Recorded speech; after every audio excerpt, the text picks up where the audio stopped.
Did you know that Google reviews are considered the second most important ranking factor for the local pack on Google, according to a recent study by Whitespark?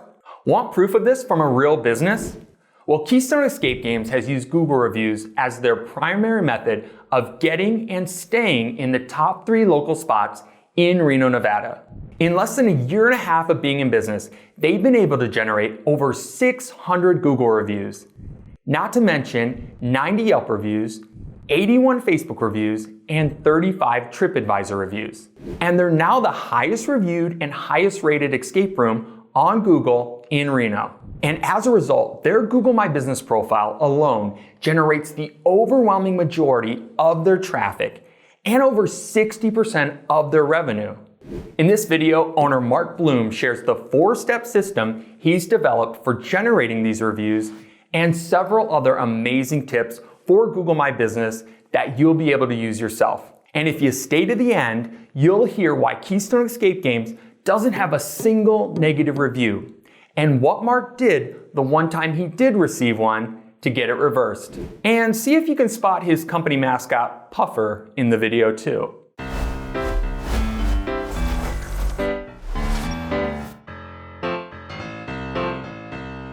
Well, hey, Mark, thanks for joining me. And I'm just going to get right into it. You are the highest rated escape room on Google in the Reno area.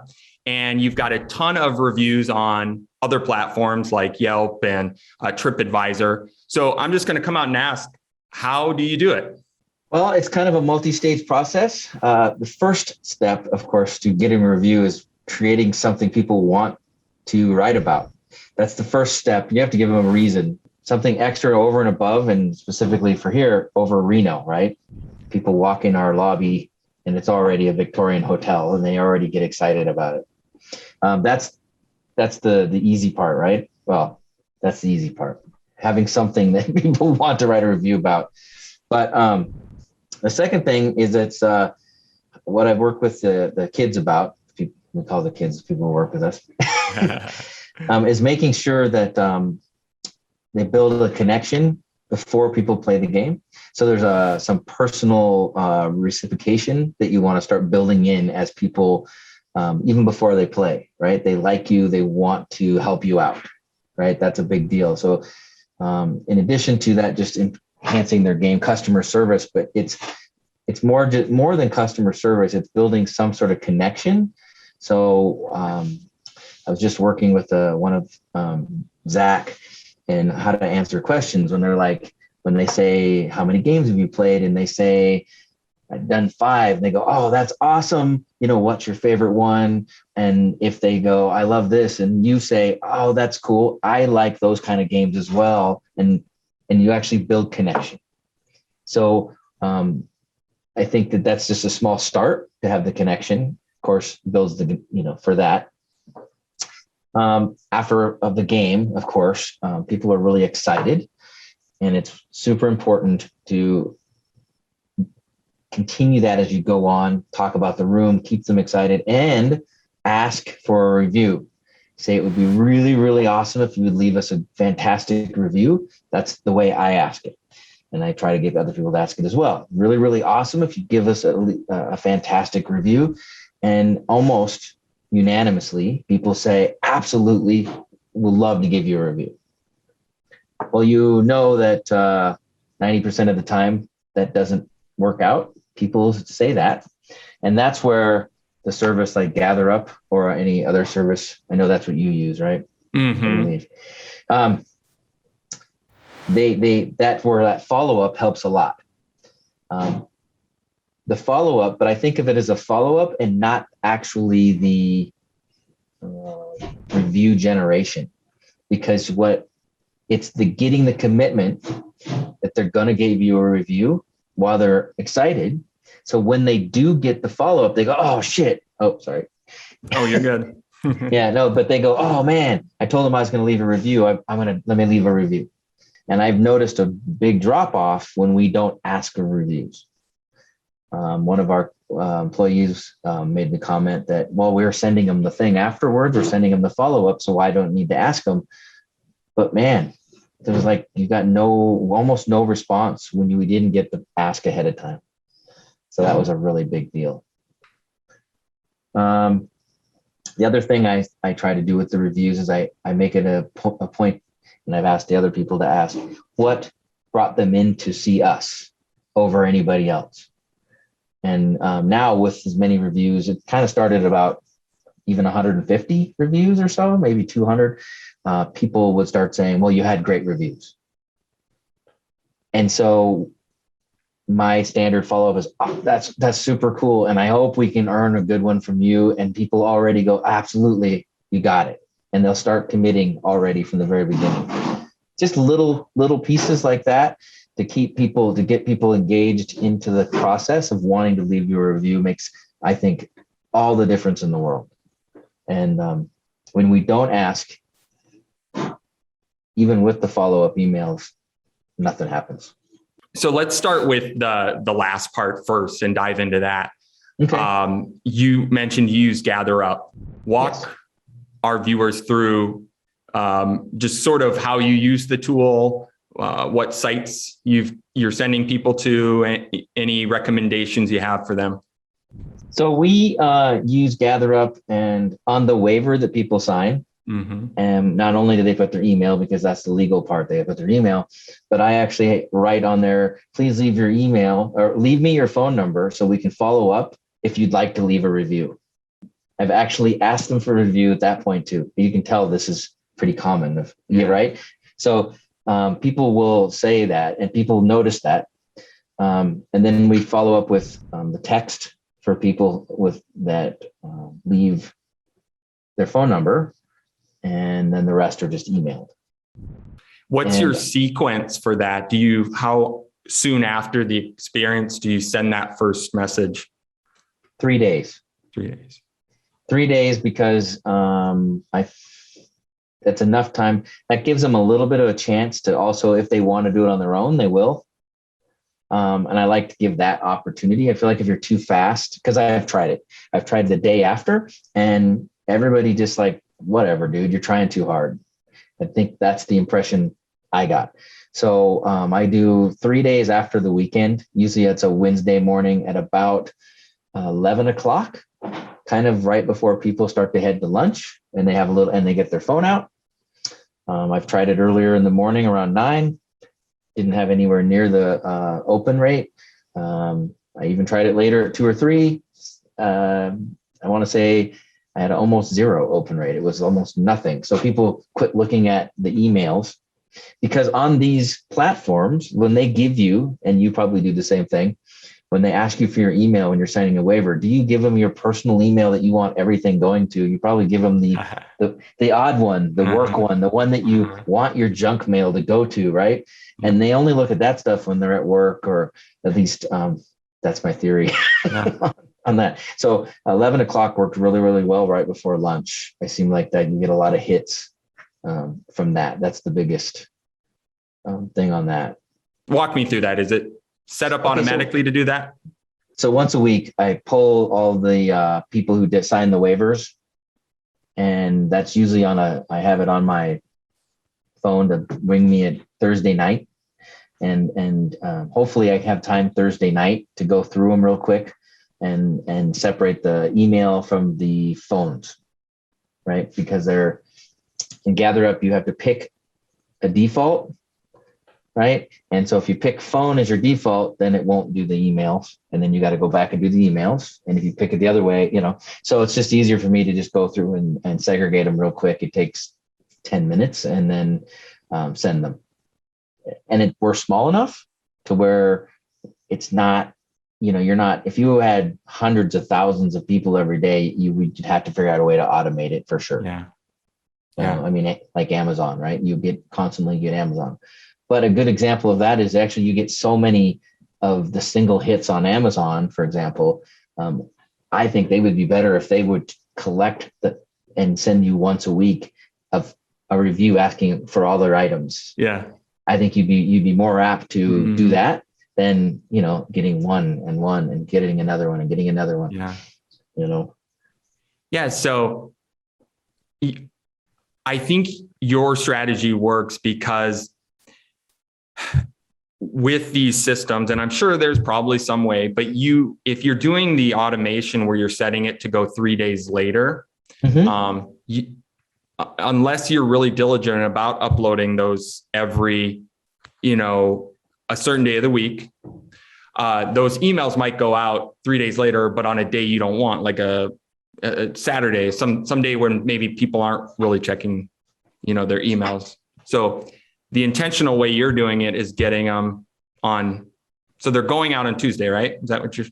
Wednesday morning. Wednesday morning. So yeah, so you've got it formulated. So you've got this system where you go in Tuesday, you schedule it for Wednesday, and then it sends at 11, right?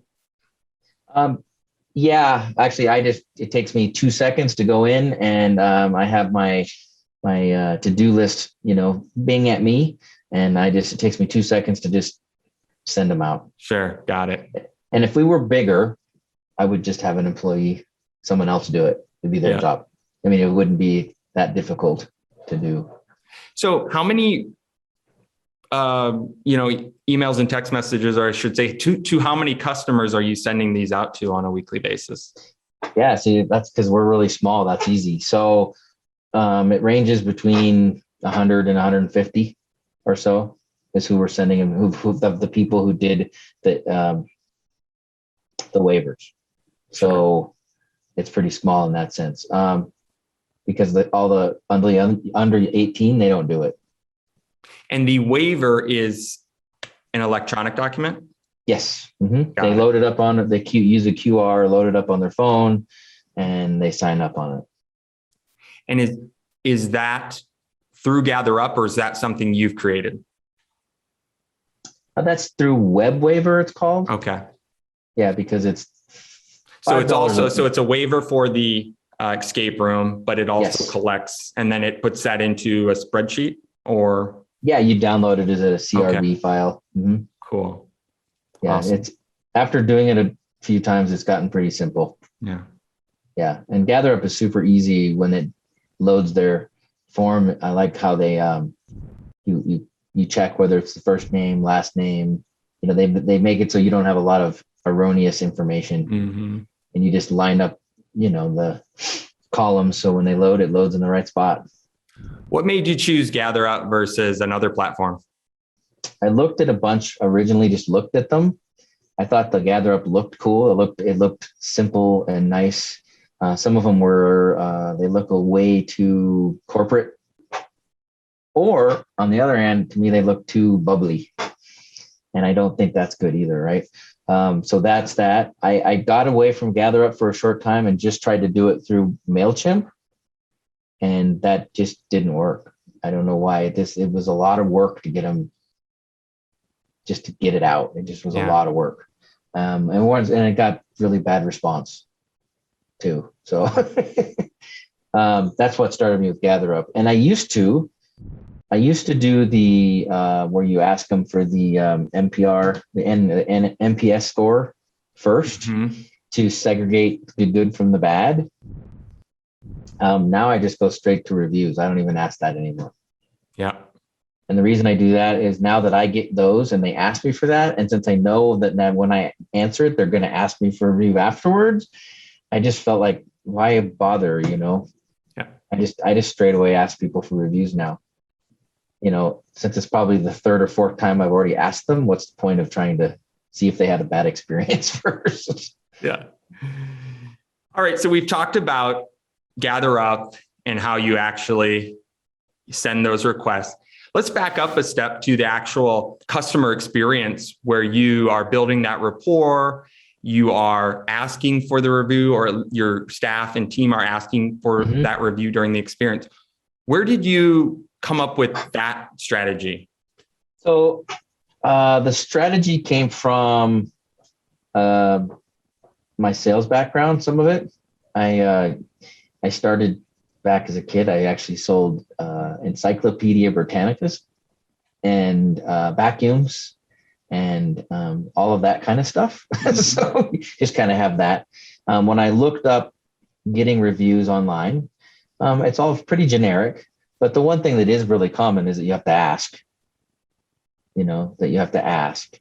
So that's kind of where that started, I'm like, well, we need to ask. Nobody's going to do it unless you ask, I think. But I also have found that when the rapport, just from reading the reviews of the people who do reviews, you can tell that if they have a strong connection with the game master or me or my wife, that's, they just tend to want to leave a review, because I think people want to leave reviews for people, not for businesses. So, I mean, I think first and foremost, they want to leave a review for you, and then it's just about the business. Yeah. And so it's just been the experience of that. That's what started that process of kind of like realizing that the amount of reviews we got really were dependent on how we were treating people and how we asked. I could truly just notice the difference, from that's how that started. And how do you train your staff on this stuff? Well, we have a little meeting out there in the lobby, and we run through simulations with me giving questions, and then I make sure that we talk about this as they exit, to give the reviews. We tell them to ask that, and we tell them, and we've just trained them to say it almost very similar to what we're saying, like, hey, it'd be really awesome if you leave us a review, or that, we'd really try to get them to do that. Try to talk to them about the fact that you stop, and you get people to we train them to try to get people to stop and have a nice little conversation about what they did, what they liked in the room, what was their favorite part, for example, or you laugh with them, and then you ask for the review before they've basically turned and started walking out the door. Yeah. Right. Because you have to have a face-to-face to get that, once again, to get the commitment of, yeah, that would absolutely, we'll be happy to leave your review. And if you ask too late, and I've watched it, and then we kind of fixed it. That's where I learned that. I just watched it. People are out the door, and when they just don't, I don't think they have much of a commitment to it. Yeah. So would you say it's at the height of the customer's happiness, experience? Yeah. Yeah. You want to get that commitment while they're just still excited about what they just did. Mm-hmm. Because like I said, they'll say yes. I don't know if there's any real intention. They're just going to say yes, because that's what they would, but they say yes, they build that small commitment within themselves. Mm-hmm.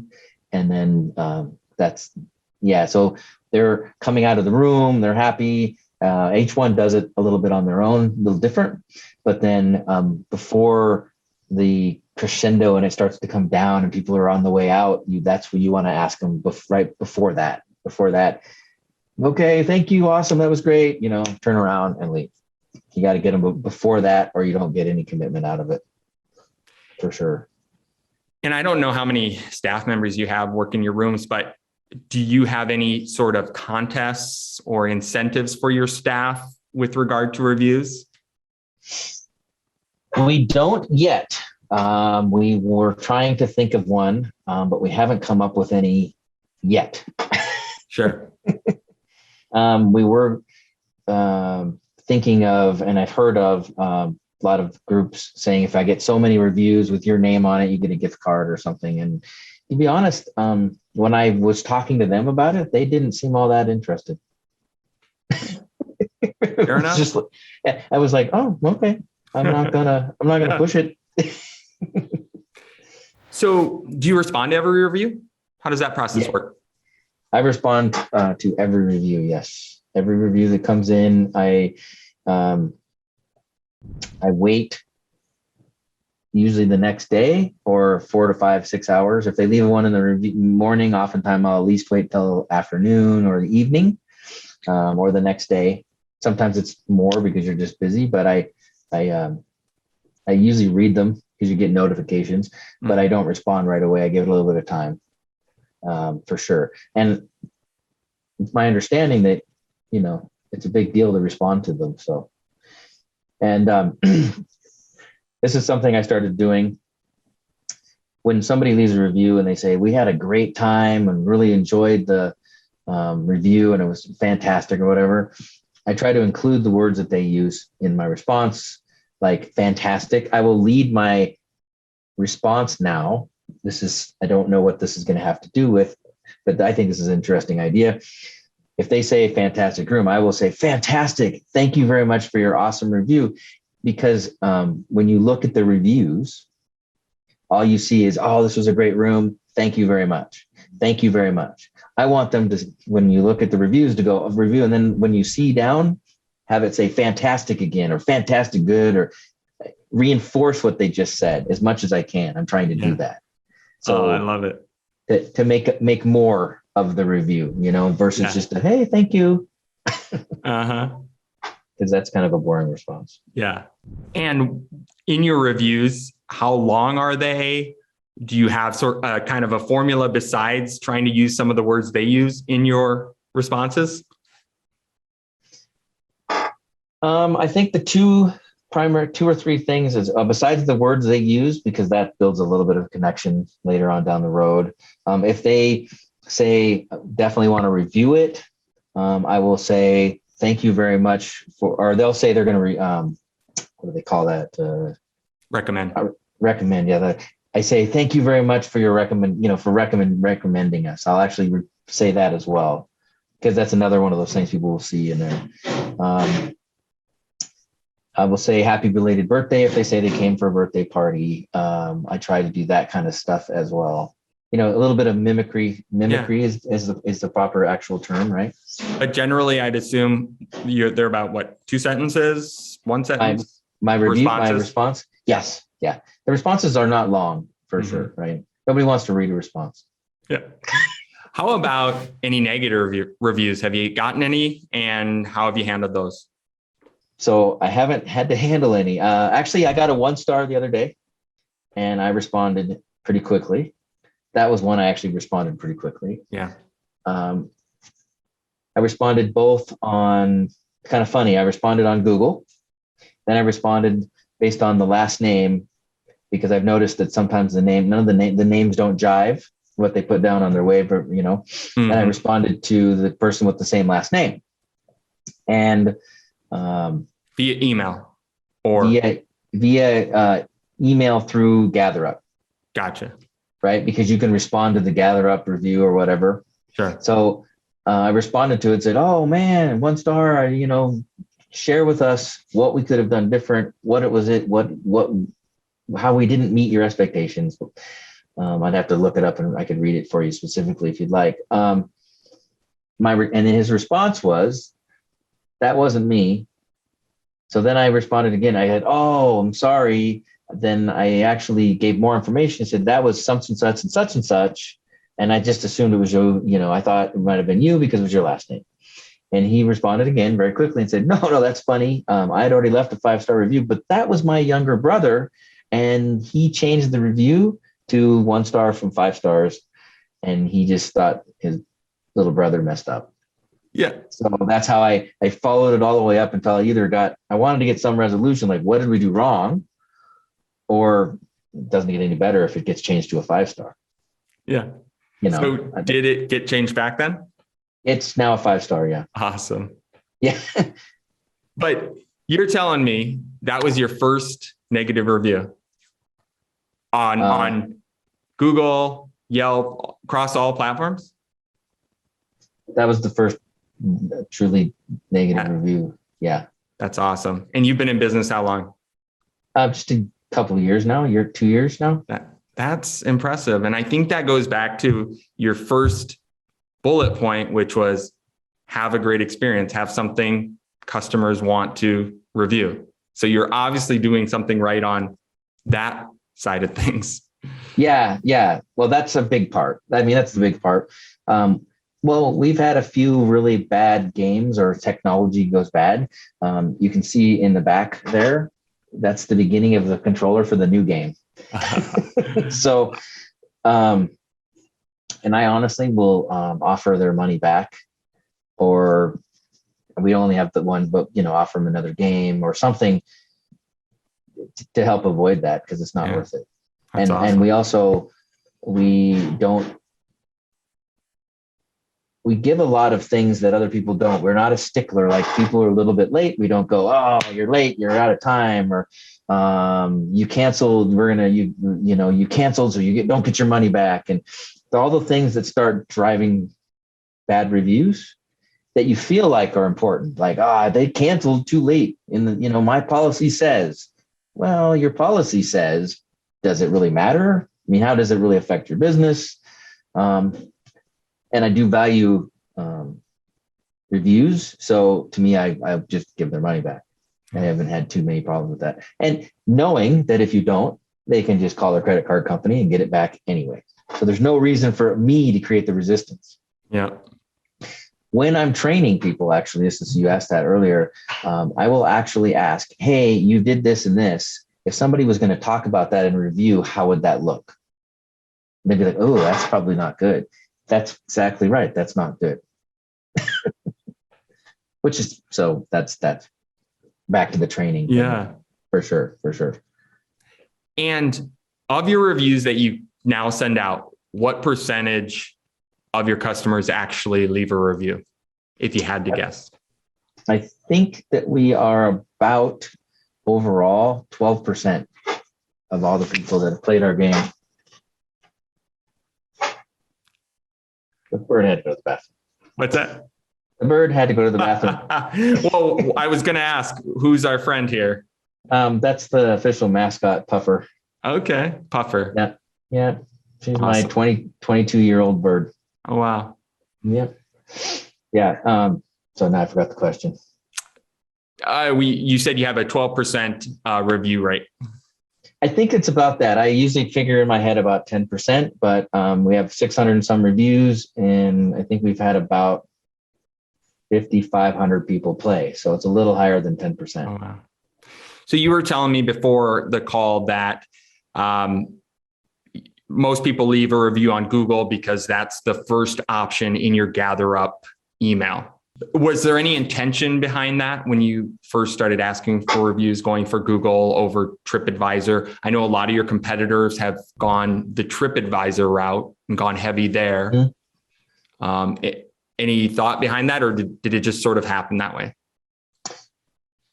I think the reason is we ask people what made them pick us, and we get some Yelps, some TripAdvisors, but 99, without almost everyone is, hey, we saw you on Google. So since that's what everybody says, I'm not sure that, veering off and trying to build, you really can't build a Yelp one. It's pretty difficult, but I'm not sure that building up a TripAdvisor is really that beneficial. The reviews that we do have are pretty good, and that's what people say. They've read the reviews and they thought they sounded good. But as long as there's enough on there for people to actually get some idea of what you are and whether you're good or bad, it's probably enough. Yeah. I don't know how many TripAdvisors you need before it really makes a difference. Yeah.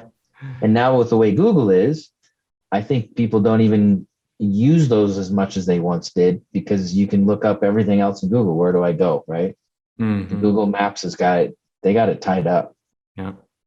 When did you first notice that you had made it into the 3-pack on Google? When did we notice? I think it took about a year and a half or something. Were there a certain number of reviews at that point that you noticed? I want to say it's right about, is it 100 or 200?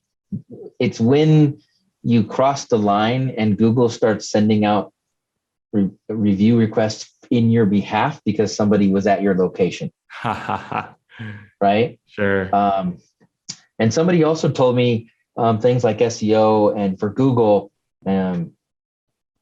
we have everybody take pictures. People take a lot of pictures after the game and stuff, and we have them use their own camera because Google recognizes where people are and where they're taking their pictures.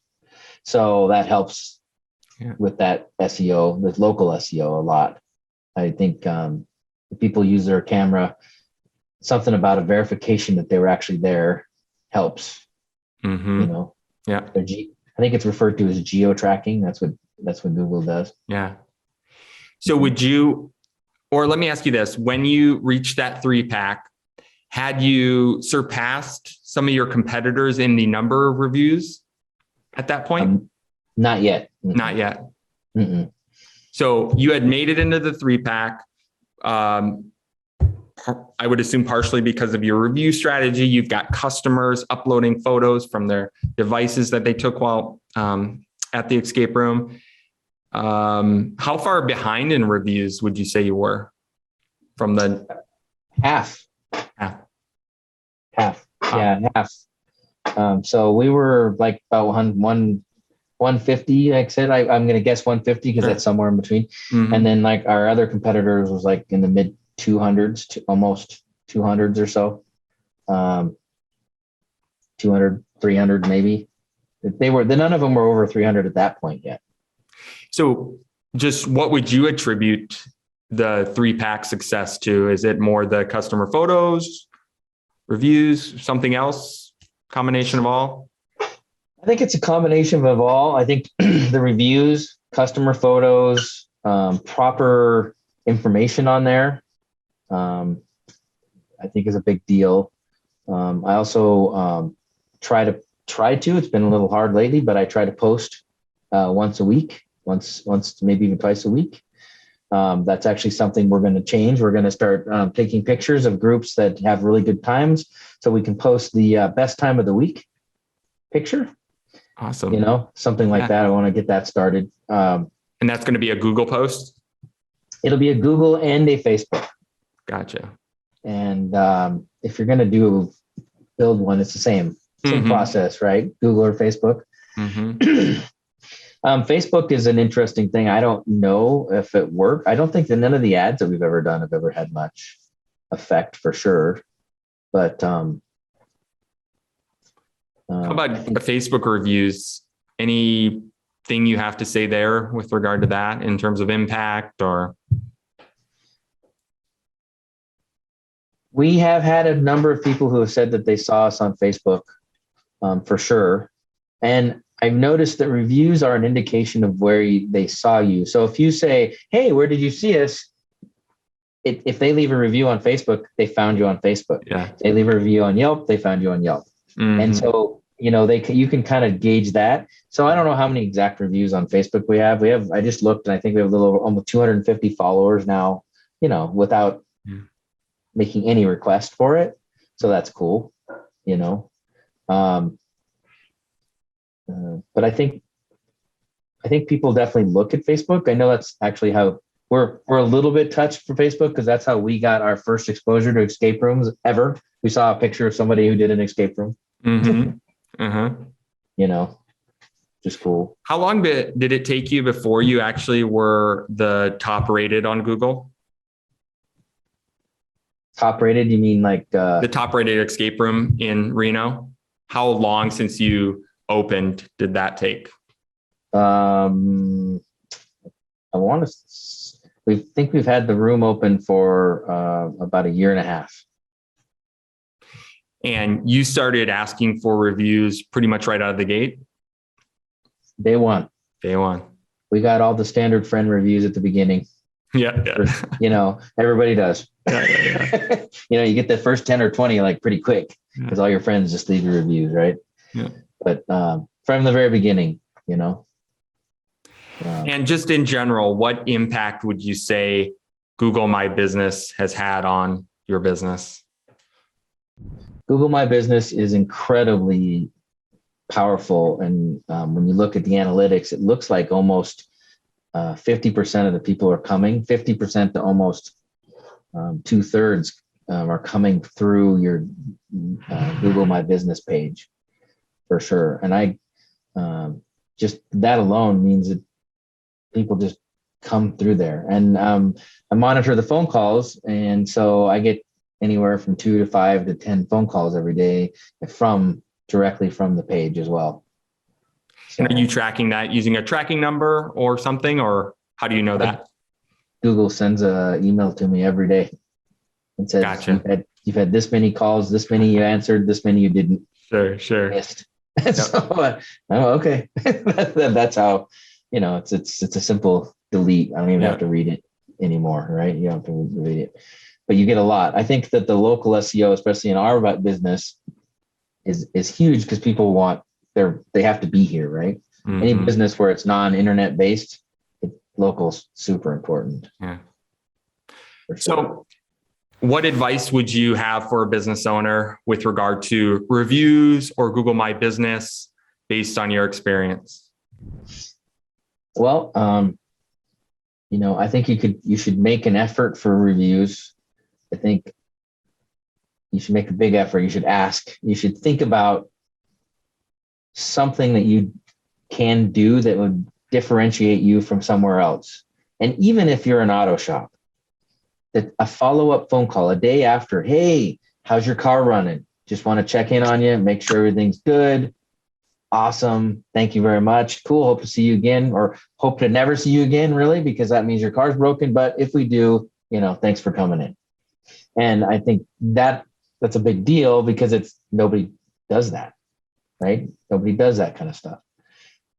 Anything that doesn't look automated is a big deal.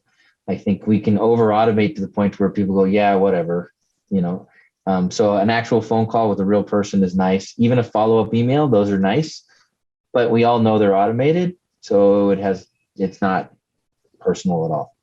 Right. And it does take a little bit of time. And if you're a multi-million-dollar company, you're going to have other people do it for you, obviously, but I still think I would do it. If I had 20 of these things, I would just have other people doing it. Yeah. For the reviews. But I want to say that you want to focus on not just numbers of reviews, the quality of your reviews is a big deal. So that's where you have to make it the extra. You don't really necessarily want a bunch of 3s and 4s. You want to make sure that people have a really special reason to give you a good review. And that's a big deal. I think that's a really big deal. Not just quantity, but also trying to get good ones. And like I said, if you use the auto shop, which is an odd thing, I mean, what do you do different than other people? That's kind of, if you can do something different, make people like you and want to come back and refer you, that's a big deal. And every business has their own thing. And I think you should be able to think of something. There has to be things you can do for reviews. And then for Google My Business, I think you need to post. You need to put some pictures on there. You need to describe your services and describe, if you were, like, I keep going to the auto shop, but I mean, if you had a special case, we had a really tough case, took us a hard time, and we finally found it and they were so happy. I mean, you can have small micro stories that you can just post on there that give people something to look at and think, oh, these guys care. They're interested enough to post. Oh, that story, you know what? My car makes that same damn noise. Maybe these people will be able to fix it. Stuff like that. If that makes any sense, I feel like that's pretty common knowledge, but I don't get that. I mean, think about where you go every day. You go to a coffee shop. I mean, how many coffee shops do you go that you want to leave reviews for? You don't. You just don't, because they don't do anything special. When that girl draws a little heart on your cup before she gives it to you and actually smiles and says, thank you for coming in. This is awesome. Nice to meet you. You want to leave something. You're more than happy to leave a review or a big tip or whatever you want to do versus here. Or if I own a coffee shop, it's a good example. I would never set a cup on the counter and yell somebody's name. I would always hand it to them. Always. I just think it's a big difference. Oh man, Mark, you have dropped a ton of great nuggets, and thank you for all of this. So we went way longer than I anticipated, but it's because you just dropped a ton of great value that I think the audience will really appreciate. So thank you so much. So tell me, now that you've heard from Mark, which of his review methods did you like best? Was it his way of building a connection with customers, how his staff asked for the review, his technique for sending the request afterwards, or was it something else? Let me know your biggest takeaway by leaving a comment on this video. I'm Michael Quinn, bringing you the most practical small business SEO tips for the average Joe and Jane. If you like this video and you want to see more just like it, make sure to subscribe to this channel. Just hit the subscribe button below and click on the bell. And if you want exclusive SEO resources from me, head on over to mysiteranked.com. Check out this video's description for links to some of my best stuff. I'll see you in the next video.